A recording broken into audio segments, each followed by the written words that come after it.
All right, well, let's go ahead and get started. I've got a fair amount to cover. You guys have already been highly enlightened about the self already. I promise, isn't a bait and switch. I titled that title 3 weeks ago, and it just didn't seem right for today, so here we are. So, what I want to spend some time looking at is the self you already have. You've gotten a little bit of a history of how we got here. You've gotten more and more discussion around the self from certainly a biblical point of view.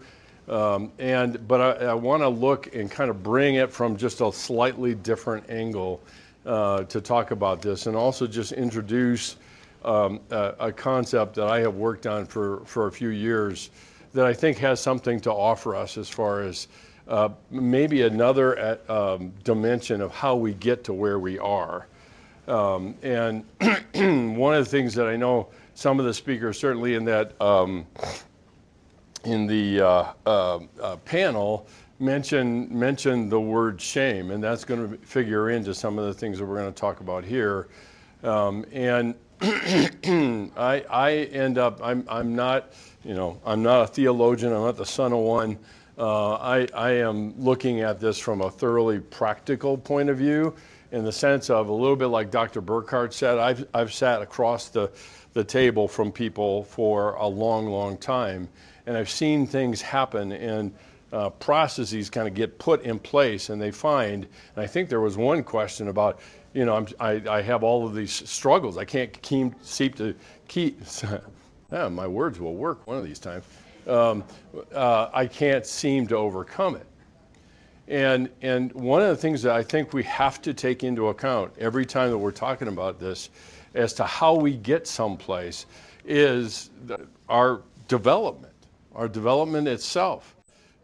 Because we are living the outcomes of what we've been taught, what we've grown up in, the things that have implicitly been taught us. All of those things are very much a part of how we do things today. So when somebody says, I can't seem to overcome this, I struggle with it all the time, and usually the thing that I'm thinking about as a psychologist is,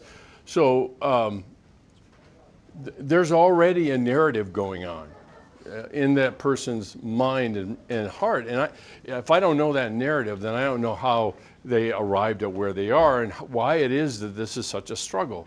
In a lot of cases, the struggle we experience in this case is kind of unidentified areas, and that's some of what I want to talk about today, just to give you a little bit different perspective on it. Hopefully, I think it does. It complements the stuff that you have already heard. It may look at it from a distinctly psych point of view rather than necessarily a theological one. But I think the question we have to deal with is what is it? What is the self? You hear people saying all the time today, be yourself. And if I haven't taken any time to identify what that self is, then how am I being it? How do I accomplish that? And so what is myself? And if you think about it and you look at all of our language, it's littered with self in there all the time. It's littered there. And so how do I identify, or how do I identify what the authentic self is? And there's so many layers on top of this thing that I'm not sure I know what that is. A lot of times, again, we have in culture today, we've moved a long way. You probably heard that from Plato. We moved a long way from, we look to something external to define who we are. Now we're looking to something internal to do that. And so the self is the authentic self, the unredeemed one? Is it the redeemed one? And now we're kind of crossing into kind of theological concepts, even when you talk about the old man and the new creation and all of those sorts of things. So which one is the real one? And I'm not going to answer that question. What I want to help you to understand is literally what about these layers? How does this whole thing work? And what might be the process? I'm not saying this is the process, okay? But like I said, I have been In talking with people for 40 years worth of talking to people, and I've seen trends. I've seen things that are common to the folks that I've been talking to. And in a lot of cases, you'll have somebody say, well, part of me, and then finish the sentence. It's like, what part? And is that the authentic one, the real one? And a lot of times you press real hard and they say, well, I just don't know. I mean, there was a very popular social psychologist about 50 or 60 years ago that had this concept called the looking glass self. In other words, I figure out who I am by the people that are around me. They reflect back to me who I am. And I think we're living in the full harvest of it, which is what Demos is talking about, is that we have mirrors. They're extremely distorted in social media, but we do have mirrors, and sometimes we depend on those to know what exactly they are. So, what is the self? Let me do just a simple definition for you. Baumeister in 1999, the individual's belief about him or herself, including the person's attributes and who and what the self is. We're unique in all species because we actually have the capacity to spectate on ourselves. And you see a little window of that when Paul talks about it in Romans 7. You know, I keep doing what I don't want to do, and I don't do what I should. It's a spectator sport almost. We're looking at what I do and the nature of who I am. So there are two different selves, and at least in psychology, that we have to take into account here, because the belief about him or herself, we are living that, right? My belief is more right than yours, or your belief, I can define or figure out what your belief is. And ultimately, the bottom line is I can't unless you tell me what it is. But I guess, and most of the time the guess is coming from inside of me.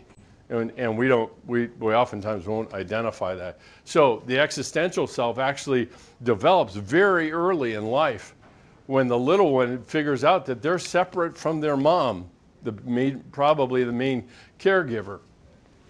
And this idea that there's a self that is constant over time. The little person that goes to sleep at night, getting up in the morning is the same person. And they learn that early. I mean, that's some of the fight around sleep training with little ones, is you got to convince them, I'll be here in the morning, I promise, when you close your eyes. They're going, I got to have you all the time. I got to touch you all the time. I got to know that you're there. And that's part of the learning process. So like I said, it builds as early as 2 to 3 months, and it builds and continues to build after that. At least in psychology, we have a whole theory that talks about attachment. And attachment is critical to development, and that's part of this. And I want to show you kind of a progression of what it actually looks like. So you've got the existential self, you know, who I am in relation to other people, and then I've got the categorical self. And the child becomes aware that they are also an object in the world around them. The objects that are most common to them, and they're usually very concrete, is my age and my gender. Now, clearly today, that second one is getting very, very confused, because a theory that came out of secular psychology that proposed the idea that gender is fluid. And up until that time, we were never debating that point, really.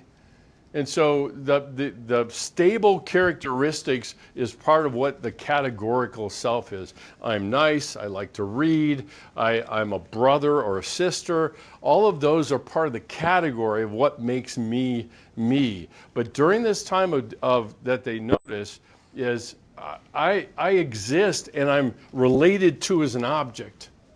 And it's not objectification, although that comes later, but I exist in this world around me, and that's the nature of what it is. So what is the self? One thing is how we spectate on ourselves. That's part of the self. Our physical description, our social roles, our personal traits, all of these make up what we would refer to as the self today. Okay? And again, like I said, that's what my focus is right now, is what has contributed to the self that I have today. You get up in the morning, look at yourself in the mirror and go, let me find something else to do. But see, even that is a belief. Even that is a belief. And so the existential statements of my importance, my meaning, what I'm here for, those kinds of things are all very much a part of what we refer to as a self-image. Paul makes it very clear that we're looking in a mirror darkly. We cannot see well at all, really. So there's an assumption, certainly from Scripture too, there's an assumption of distortion. Today we're gotten to the place where there is no distortion. There is. What I see is what it is. But I don't really think through what it is I see or how I see. See, anybody that's in psychology has just a little bit of a flare of compulsiveness about them. That's why we're in it usually. And the thing that I say all the time, my students will affirm this, is define your terms. When somebody says, I see something, it's like, well, what do you mean? It's like, how do I define it? I see something, but you just don't see something. You interpret something. Always you interpret something. So it's not just your eyes catching an image in front of you, but you're also adding a value base to what that is. I like that person, I don't know that person at all, etc. All of those are part of seeing, and we do that with ourselves too. A prime example of this is when you talk to or you're aware of people that are struggling with eating disorders. And their physical description is profoundly, profoundly distorted because of the struggle that they have around that issue. And so these aspects are just the surface aspects in a lot of ways, except that we add a depth to it by the attributions and the conclusions that we make about it. So the thing that I want to show you is, like I said, it's something that I've developed over the years, and if you really want to know the deep part of this, then come to my Shame and Grace class. That's a shameless plug. And it looks like this, and I want to unpack it for you. And what you have is what I propose is something called the stained glass self. And I have seen this time and time again, and I arrived at this kind of metaphor for the time, well, I arrived at this metaphor because it seemed to convey what people do, what we all do in some respects, and the image that we create. So what I want to take you through is a very fast run through development so that you can get a little bit of a fix, and then we'll talk about, okay, so what? Where are we going with this? What do we do about this? How do we respond to it? And so that's kind of what the progression looks like.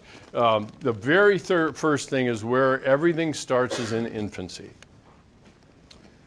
And actually, I would probably clarify that a little bit and say it's not always at the point of birth, because a little child is born into something, right? And they're born into relationship with people that also are a self, if you will.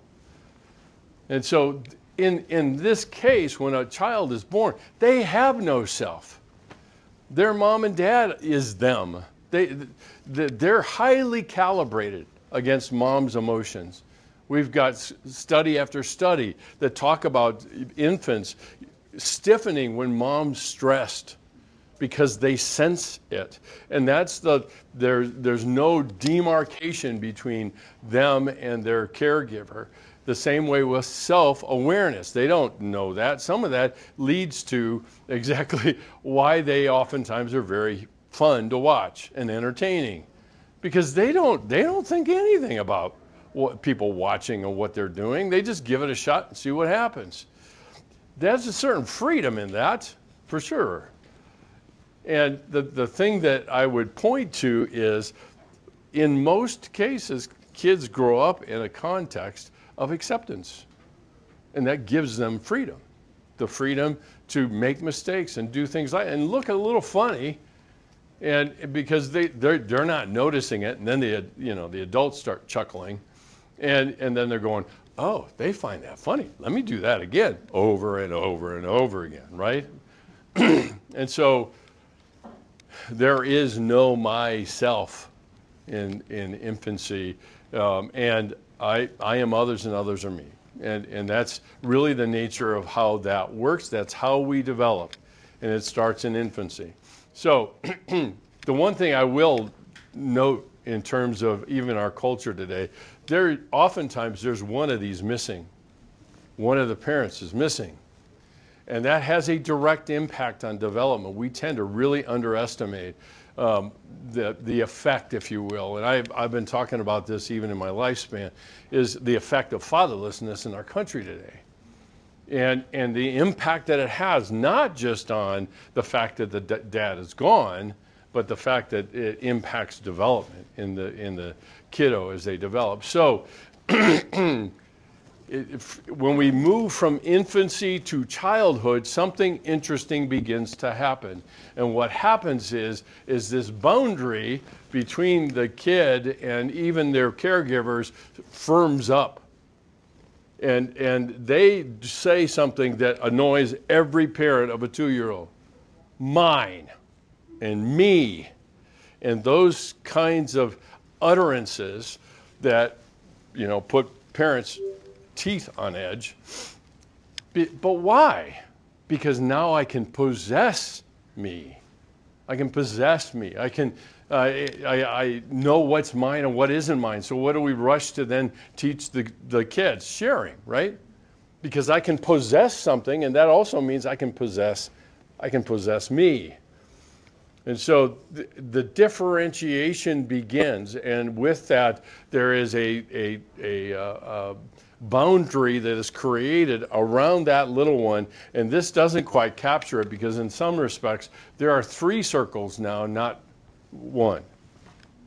There are actually 3, because it's like, I own this space, this is my room, this is me, I wake up in the morning, I continue through time. All of those things are part of the differentiation that occurs along the way where it started with none at all. And it really is pretty remarkable when you keep your eye on what's actually happening there. So when we move from infancy to childhood, there's also an interesting thing that happens.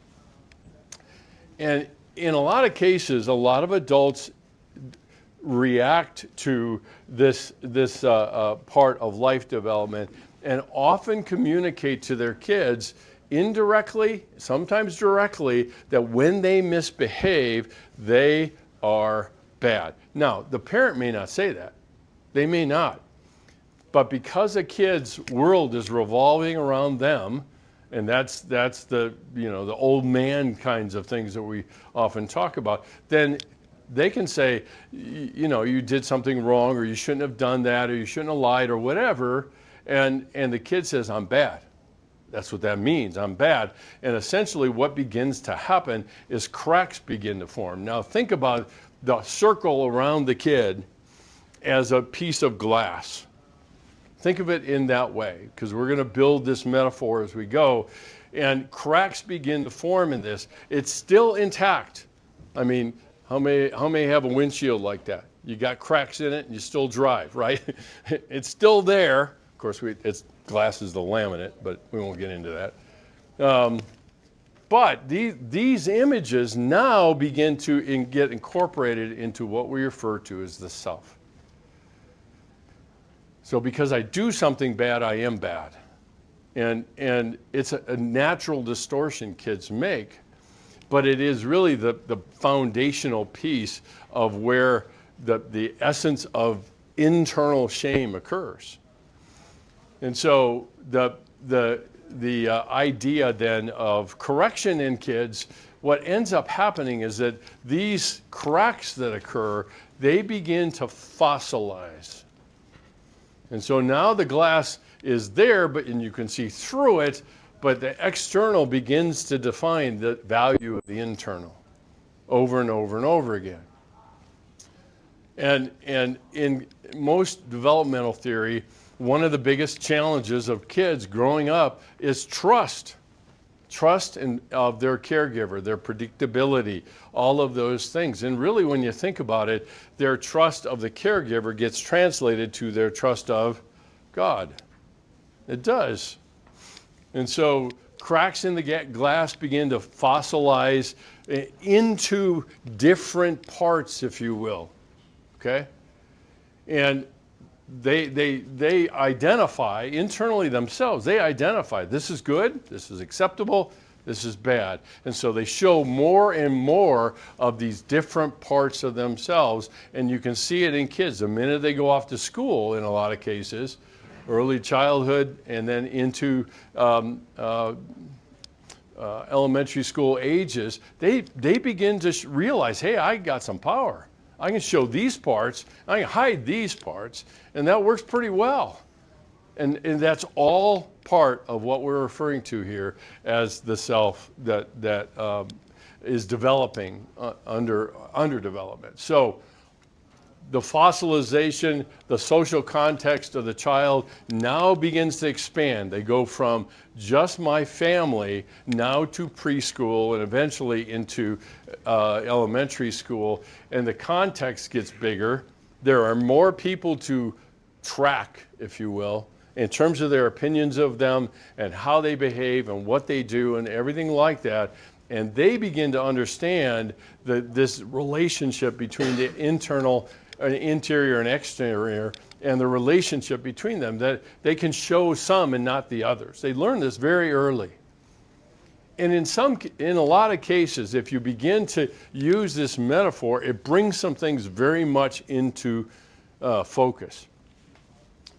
So they continue to refine their ability to show those parts and hide other parts. Now you can say, well, that's showing their strengths and not, hiding their weaknesses.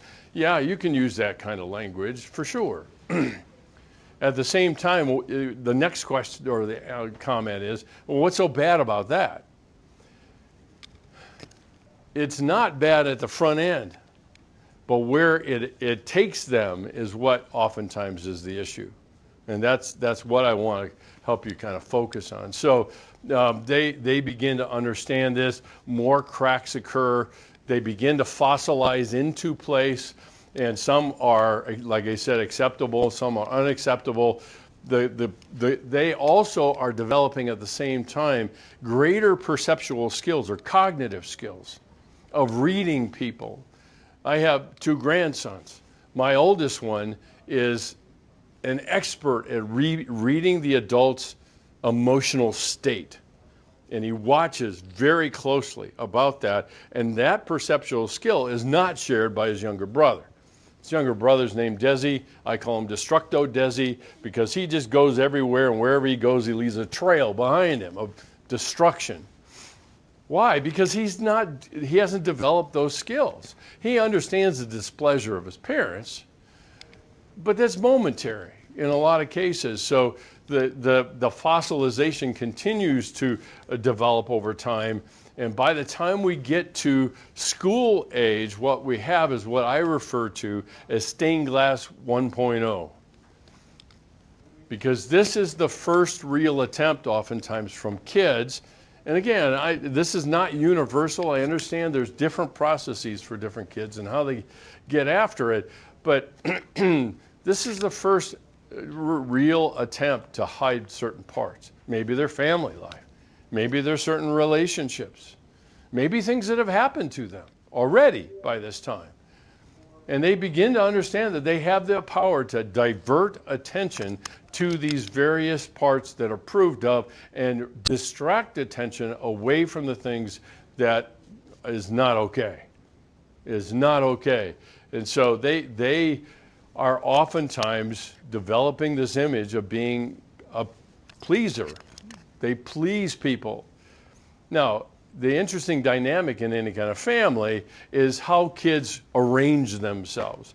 One author 25, 30 years ago, you talked a lot about birth order. Well, there's some measure of truth to that because you see differences between the eldest and the middle or the second and thereabouts there and thereafter. It's not written in stone by any stretch of the imagination, but it is predictive, not suggestive of what goes on in those particular areas. So they understand that they can divert attention away. And the other thing, in the beginning points of this, they begin to realize just how much power they have to manage people's perceptions of them. And that's really important, because it will be a skill that will be fine-tuned over time by the kiddo. So where we go from here is from school age, and I'm skipping a stone across the pond. Okay, there's a lot more parts to this that I wanted to get in front of you. But we go from school age to adolescence, and a lot of things start happening at this point, because their cognitive abilities have increased. Even their spiritual sensitivity has increased during this time.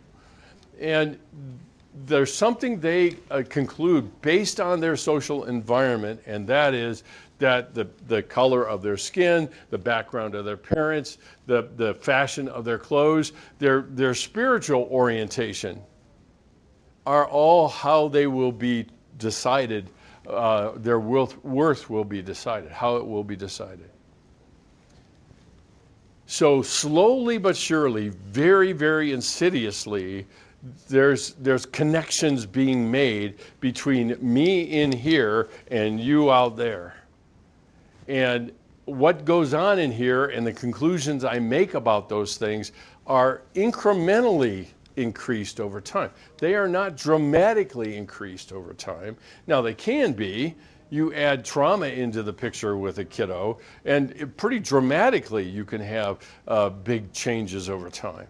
But at the same time, for a lot of us, it's incremental. It's very incremental. And so it's unnoticeable. And that's why, like Dr. Burkhardt said, having people sit in the office and say, I don't know why I am this way, and I don't know why I can't get over it. I should be better by now. and there is good reason, because of the history, and to put it in a little bit different context, because of the history of our own brokenness, we pass that on to the people that we're in relationship with, and we pass that on even to our kids. And that's part of this that I'm talking about. The thing you'll notice is how dramatically the stained glass began to change, because the stained glass actually obscures being seen. It obscures it. Actually, it creates an image of how I should be that is held out front, and it's very primitive, very, very basic. By the time we start to get into adolescence and in that area, it gets really sophisticated, very sophisticated. And the only thing where this metaphor breaks apart is the stained glass can't reconfigure itself, but we can. We can reconfigure according to the people we're around, or the group that we're in, or whatever that might be. And this is what decides my worth. Not the one that I have, that, as we've been talking about, my identity in Christ and who I actually am. That's true. That is true. But there's things that get in our way and obscure our vision of that, and being able to make choices to actually live that out because of external input and external approbation and the comments that are made, even the looks that are made. See, by this time, a kid is already developing their ability to read, quote unquote, looks. And you know what? Looks are incredibly unreliable. Incredibly. Just take it from a professor that's looking at faces all the time. They're really unreliable. But if we add our meaning, remember what I said about see and interpret, if we add our meaning to it, because that is innate to us, is to make meaning of it, we react to the meaning. We don't react to what's there, we react to what it means. And that's very much a part of this idea. So during adolescence, the young person begins to recognize that they actually have the power to change their appearance into what they should be. And if you've been to Europe and seen any stained glass windows anywhere, or here in the United States with some churches, what are they? They are a static picture of a point in time, and they convey a story. They always convey a story.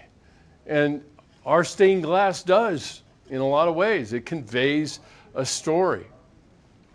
At adolescence, I began, because now I'm thinking about the hypothetical, I'm thinking about the possible, I'm thinking about the ideal. Now I can create an image that will anticipate what people are looking for. And I will look as that, because nobody sees. I mean, look at a stained glass. You see anybody behind that? Let me show you an example. I had somebody give me this. Can you actually see me? Actually. Because if I have another one, and somebody knows my love of golden retrievers, they gave me a stained glass with golden retriever. If I hold it up, it's a golden retriever, right? So we mix and match, and our capacity to change things around is remarkably powerful, and the adolescence is just discovering that. Now, the one thing to keep in mind in terms of what holds that thing together, because if nothing does, it comes tumbling down, right? But the thing that holds it together is the current definition, if you will, that I think is instructive, not absolute, but I think it's instructive, and that is shame. Shame is that translation I was talking about a little bit ago of a kid that the parent says, you did something bad, and they're concluding, I am bad. See, the voice of shame is the voice that is condemning us. Now, that flies completely in the face of what we know from Scripture, that we are no longer condemned, right? But do we live that way in various parts of us? Do we live that way? And so the shame holds this thing together. A little bit like with this stained glass that I have, this lead holds this together. Stained glass is incredibly heavy when you get really big pieces, right? Why? Because of all the things that are holding it together. So now the pieces that have been changed around, now they make a picture. And that picture is intended for public consumption, because behind it, I still am safe. Because I already have enough narratives about me, and I live with those all the time, and I have talked to enough people over the years that I have heard people say this over and over and over again. If you knew me the way I know me, you wouldn't like me either. So I'll create an image that you can relate to rather than know me personally. And that's one of the reasons I changed the title, because it's about being known. And that can also be very unnerving as much as we want it. So they move from obscuring vision to actually manipulating and managing the narrative of other people about them. And so they move from a rudimentary pattern to a more sophisticated one. And oftentimes, like this, it conveys a certain value system that they believe is part of the world around them. Don't get me wrong. I'm not saying everybody's trying to manipulate everybody's, assumptions or perceptions of them. But we do it a lot more than we think. And I think if we're going to finally get to the point of being known by others, I better figure out what's behind the stained glass so that can be presented. Because one of the questions I think I heard was, what do I do with this? And my first reaction is bring it into relationship. Why are we hiding behind a stained glass? Because we don't want to take the risk of the relationship part. And so the other thing down here is the narrative they form takes on their first attempt at securing approval from the people around them. And so sometimes it's the parent's belief system and worldview. Sometimes it's any number of opinions, or the hot button issues of our culture today, or any of those other things, because it's comfortable there. It's like I have ultimate power. I can define who I am, and you don't have the ability really to argue with me about it.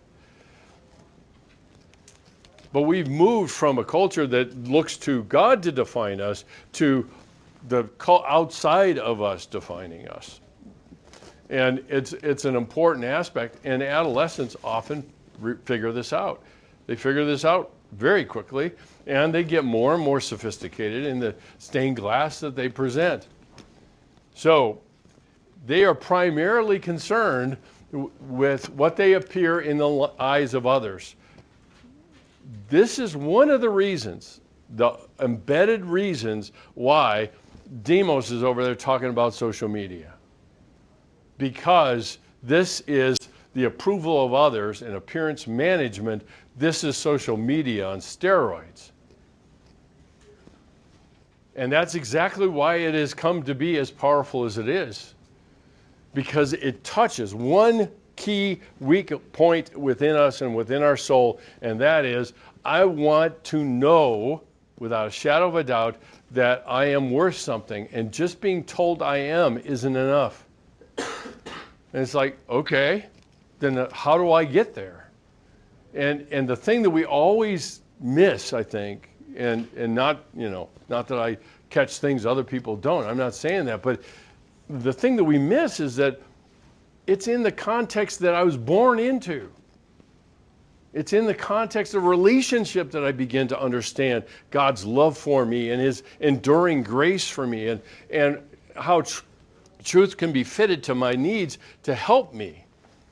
See, those kinds of things are part of that learning process, and oftentimes we don't push things into relationship because we're afraid, we are embarrassed, we're ashamed, all of those things, and it remains dormant or completely condemned within us. So when we go from adolescence into young adulthood, what you'll notice is just how even more sophisticated it can become. Because after adolescence, the path either leads to intimacy or it leads to isolation. When I'm living behind a stained glass, I am alone.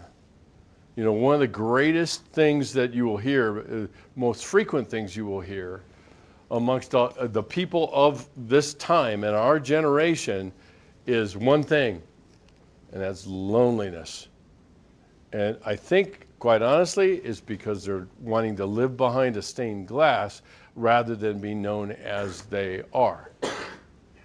And so, if somebody's chosen this path of development of the stained glass, then they inevitably have to get more sophisticated. They build more skill sets. They build more abilities. And it really is very much solidifying their commitment to control the people's perceptions of them.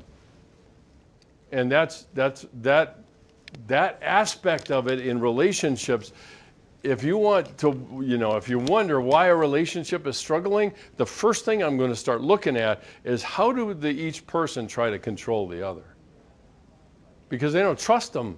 They'll say they do, but they don't trust them. So there's the idea of safety is I'm safe behind here, and you can't get at me, if you will, except that I'm lonely, and I want to come out. But somebody invites me out and I'm scared, so I'll stay back here and I'll change the image so that I can be assured that you'll love me and stick with me. But the sophistication gets remarkably at remarkable levels, if you will. So, so if we go down that path, it will continue.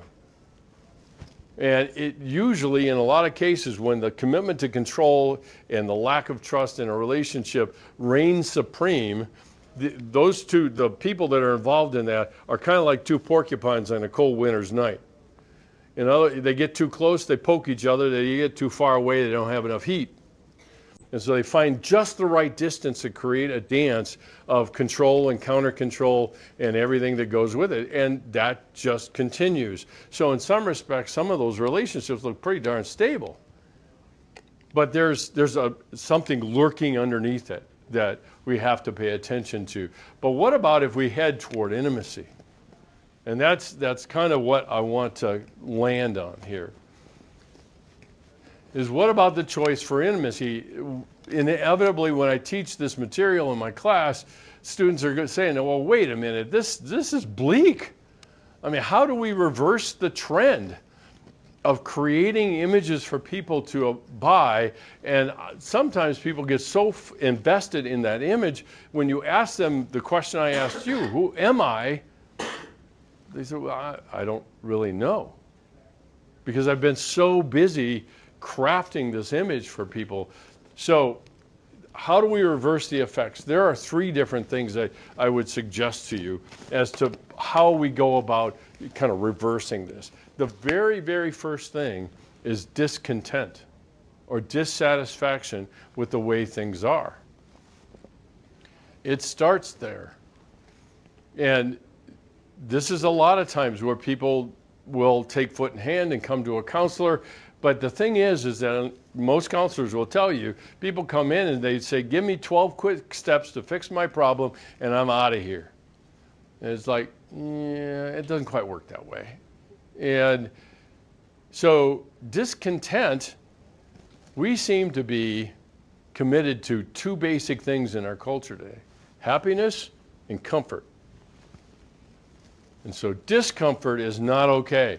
And it will either motivate us to double down on what we've been doing before, or it will drive us to some measure of change. That discomfort and that discontent will do that. And it will bring us to that point. So we have to have that in some respects. That's why a lot of people who make dramatic or changes or are on the process of changing dramatically in their spiritual life is because of this. They're saying the way I've been doing this doesn't work. It doesn't. It's shallow. It doesn't meet the deepest longings of my heart. So, what else is there? And that's a lot of people are saying, is this all it is? I mean, is this as good as it gets?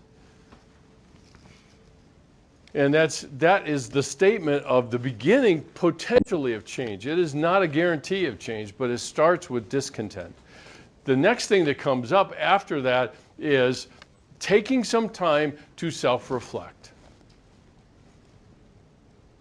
And the thing is that I said at the front end is I can't offer myself to someone else if I don't know what that is. And so I need to take time. In AA, they call it the fearless moral inventory. But I need to take time to reflect on what that is and what goes into it. Because in a lot of cases, this very first one creates a crisis. Now, I have heard it said oftentimes that crisis, if you look at it in the Chinese language, is made up of 2 characters, and that is danger and opportunity. I have, from reputable Chinese missionaries that say, not really, but it really preaches well. And so it's not that, but there is instruction in there. Because in danger, there is opportunity. A lot of times, all we're after, because of the comfort commitment, all we're after is to remove it. That's it. And that will send us back down the path that we've always been on before. So self-reflection is taking this willingness to look at the landscape of my own heart. What's going on in there? I mean, some of you might have seen, the Shack, the movie. And in that movie, Mac his heart is represented by a garden.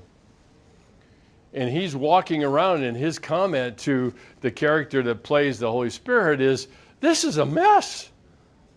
And yeah, it is sometimes. I mean, we oftentimes say my soul's in a wilderness, or I'm experiencing the black night of the soul, or things like that. And I can't come to some of those conclusions without actually looking. And I can't give away what I don't own. And if I don't do that. So the last one is feedback from safe people. And I put safe in quotes because safe people is not just they can keep a confidence only. It's people that literally are every bit as devoted to my growth as they are to their own. And safe people know how to balance grace and truth. We got to hang on to both of them. Absolutely. There's an and between there, right? It's not an or. But at any given point in time, there may be more of one than another, and it's still an and. It's still an and. So when Paul talks about, or Peter talks about being ready in season and out, and Paul talks about edifying or supporting or encouraging the weak and brokenhearted, then you handle truth very, very carefully. It is an extremely sharp weapon. And so you handle it carefully. And that's what safe people are. That's what they will do. They invite you into connection. They're not inviting you in to correct you. And that is key to understanding how this whole thing goes in terms of the self-reflection. It's not self-absorption. Like I said, I can't give away what I don't pay attention to, and that's very much a part of it. So the thing that comes up in terms of where are we heading, what is this, how do we allow the fire of crisis, the ability to look at the role that shame has in our lives. And it's not just guilt. Guilt, I've done something wrong and I've violated a moral standard. But a lot of times we feel guilty because we've let somebody down. That's not guilt. I mean, one psychologist wrote about it and he called it false guilt because I'm not living up to people's expectations. But shame is a whole other level. And it I would say it is toxic to our spiritual development. And so we've got to find a way to leverage the fire of the crisis and the things that we do to leverage it into our ability actually to be seen. Now, let me if I could take that stained glass and take all the pieces out of it and put pure glass into it, people are already ahead of me a lot of times when I'm talking about this. They say, okay, you get rid of the stained glass and that just means everything shows. No, it doesn't. I put a picture up here of a window with a blind in it because I have the capacity to protect my own heart. And certain people have not developed the trust to know that they will handle it with care, which means I pull the blinds. With other people, they have, and I open them wide to let people see in and see me as I am. So the blinds here are necessary, like I say, to guard our heart and to be able to open ourselves to others and other situations and other people. We find a way to do that differently. And so the other part of this is that once I'm able to begin to move away from the stained glass, then I have to focus on developing the core values that you've been hearing about of our identity in Christ. Because I got to focus on that. You know, what does it mean to have a relationship, a personal, even conversational relationship with God, with Jesus? What does that mean? What does that even look like? I mean, we love to say it, but what does that actually look like? And so all of these things are part of the core that we have to go back and redevelop in some respects. Because where we're actually heading with this is being able to have that core inform all of us. See, the thing about stained glass, if I were to pull this out again, is that each compartment in here has different rules of engagement, different values, different behaviors, all sorts of things that are different. And you can say, well, I'm just showing another part of me. Yes, exactly. And in a lot of cases, this hardens to such a degree that when I leave one compartment, I go to another one and I act differently and I have different values and I espouse different values. So in another way of looking at this is fractured. This is fractured. And what even when Psalms refers, or let's see, that would be 1 Kings, 2 Kings, David is a man after God's own heart. And having the integrity of heart, integrity is built on the same foundation as integrated. And so being fully integrated looks a little bit like this, where we become what I often call WYSIWYG people. Anybody know what WYSIWYG is? You know, what you see is what you get. It was the original design of most of the early personal computers, PCs. As a matter of fact, Mac was a little bit ahead of the Windows machine because there was still code in a lot of Windows machines. But you could look at the desktop and you knew exactly what was there. What you see is what you get. And so becoming WYSIWYG people that are courageous enough to be known. And that goes to how do I embrace grace in my being? The grace that is offered me, the lavish, overwhelming, passionate grace that is offered me by God. How do I embrace that and have it be any different? Or make any difference at all? And so one of the things we have to do is what I call ordinary courage. Instances with certain people, maybe not entirely with people that you can manage their perceptions or you've been doing that with, that you take some risks. That's courage. I mean, we think of courage as heroic acts. And I would suggest to you that courage is more speaking fully out of your own heart. And that's key, I think, in terms of this courage that we're talking about, is bringing it all out front. Not only your walk with Christ, but also other things. But it's got to be with safe people who have shown you their trustworthiness to do that. Don't do it with anybody. They haven't earned the right to do that. So developing a circle of safe people and friends, again, that's that piece that I mentioned about bringing things into relationship and really getting accustomed to. I don't think in any way, really, from over time I've noted, I don't think in any way we get rid of shame. I really don't. Not in an emotional, psychological sense. We don't get rid of it. We can become shame resistant. We can identify when it's there and bring it into relationship and expose it for what it is. And when it's drug into the light, it has far less impact on us. And that's what I mean by the shame-based self-statements. Now, one of the other things I heard from some of the speakers is that if I bring my heart in alignment with Jesus, my thinking will change. It won't change instantaneously. It will change. And that's when these self-statements get caught.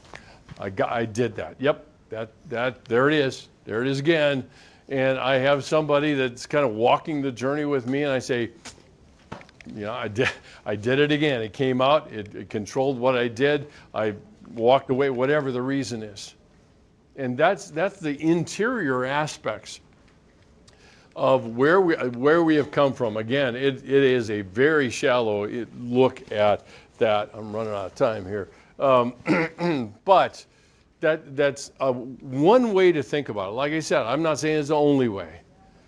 But the observations I've made from talking to people and watching even my own spiritual journey, this resonates and this makes sense to me, and that's why I bring it to you. So let me stop and see what questions you might have. We only got a few minutes. Sorry to take all the time up, but any questions or anything?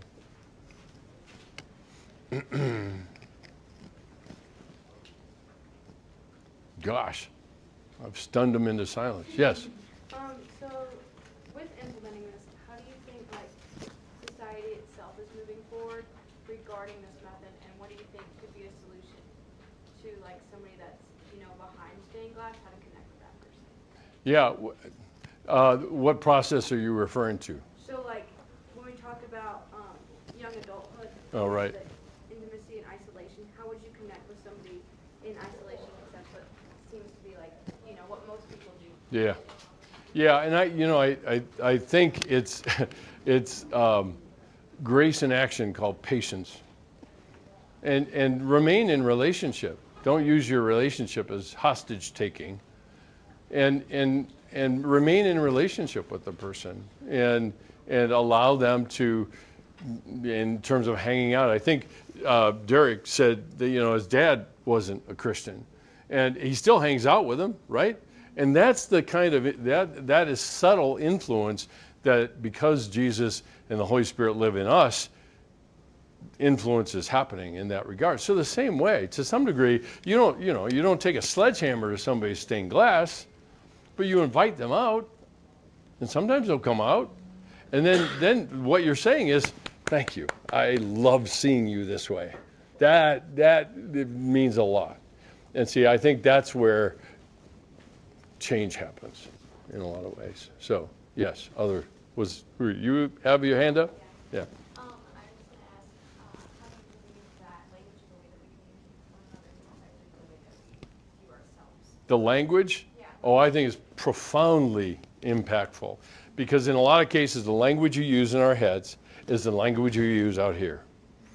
And so, one of the things I introduced to the students in my Shame and Grace class right out of the gate was the word should. Now, there is a moral should, all right? I'm going to be real clear on that. I got the chancellor sitting back there. I got to be right on the money here. Should, there is a moral should. But we live by many, many, many, many, many, many more shoulds than moral shoulds.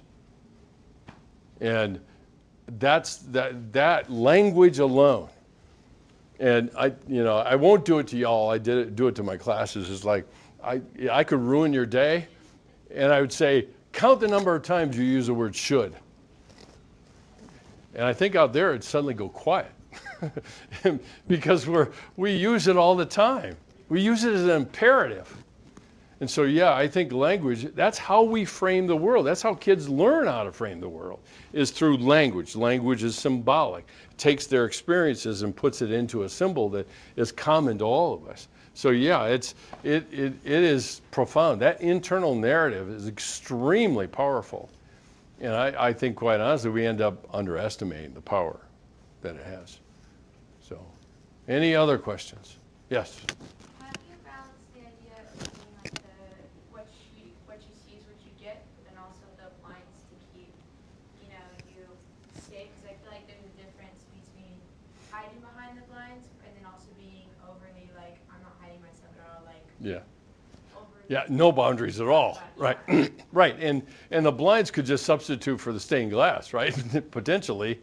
So, yeah, the what you see is what you get is probably blinds partially up. And so when I interact with somebody, there's a partial look of what's going on, and not all, but a partial. And what's there, what they see is really there. It's not a made-up image or a created image at all. The blind issue that I'm talking about here is that I'm not stuck behind the glass. I can choose how I protect my heart and with whom. And that's what I mean by that. Clearly, we can hide behind the blinds, for sure. And then it's just substituting one thing for another. But I think on the other hand, we can interact with people all the time. We do, really. And I'm not getting heavy, deep, and real with people right away about that. But they still, what they see, what I say is what I mean. When I say no, no means no. Those kinds of things that are real basic. But a lot of times, even when we say no and we don't mean no, we really point people back into it. It really isn't real what you're hearing, and that takes time to kind of develop. So, anything else? Any other questions or anything? I think we were scheduled to be done at 2:15. If there are no other questions, thanks for coming. I'll see you. Thanks.